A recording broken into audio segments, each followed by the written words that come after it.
I guess I will just say that there was this person named Dana who was a sweet, brilliant force, and a lot of us loved collaborating with her. And she died in '99. And she was a visionary who, if you read her stuff today, it works. So that's a little bit. We are an ongoing story here. You asked about us knowing something about consensus and getting it down, and it's all a work in progress. And it takes a lot of work. And working and living with people takes work, and we're not used to it. Most Americans. We have this big thing about private property and all of our individual things and your materialism you were talking about, I came here because, for a big reason, because of Dana, because I was looking forward to being with a visionary. And I'll just say a little bit, like my own activist stuff goes back. Well, it started in college, and it actually started with Bread and Puppet coming through. So they showed me a way of expression that was really good, and all of a sudden I decided this is the way. So, there were a lot of movement kinds of things. There was, we were involved with anti-nuke stuff early on, and then it was Central America, and then wars forever. And then I ended up doing a lot of puppet stuff in California, and I still do that stuff here. And you're looking for a specific story? Well, I'll tell you a little story about being at the Nevada test site, and I'll just say that we were there because I really didn't know much about it, and it's it's near Reno. It's near Vegas rather, and it's this place that it's just a bizarre place, and there's been a lot of bombs that have gone off there. So it was really amazing to go there, and I was with my puppet crew, and we had giant puppets, and the police were.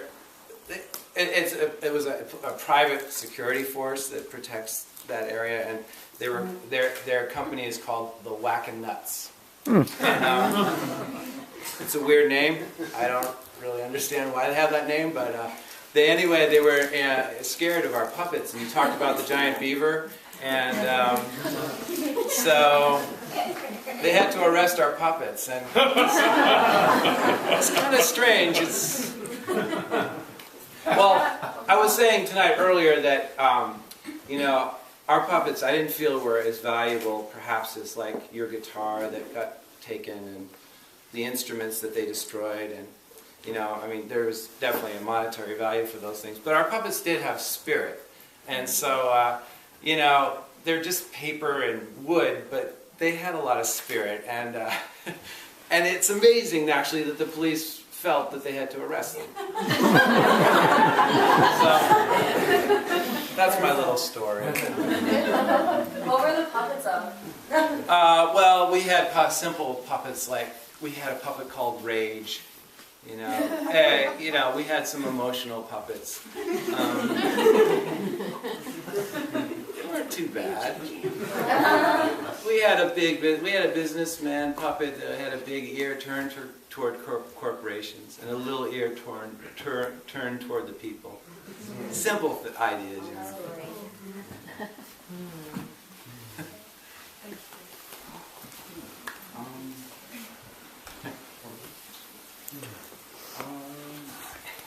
Are there any more stories? Maybe we'll do another story and we'll do next. It's nothing too long. It's just kind of, my name is Messiah. I'm 16. It's kind of a story about living at Occupy Wallstreet and attending high school. It's been interesting.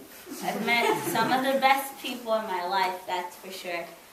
And I've always known age isn't anything but a number, but like it's really been present recently in my life because it's really nothing but a number.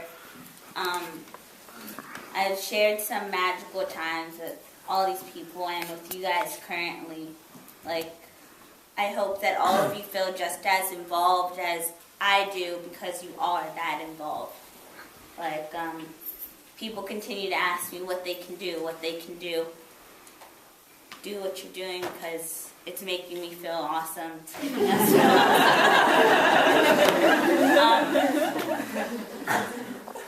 But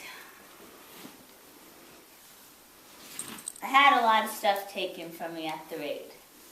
Oh, we all did. And it's sad going back to the park and seeing everything you know totally gone. But it's awesome knowing that everything we built together and that we can build it again.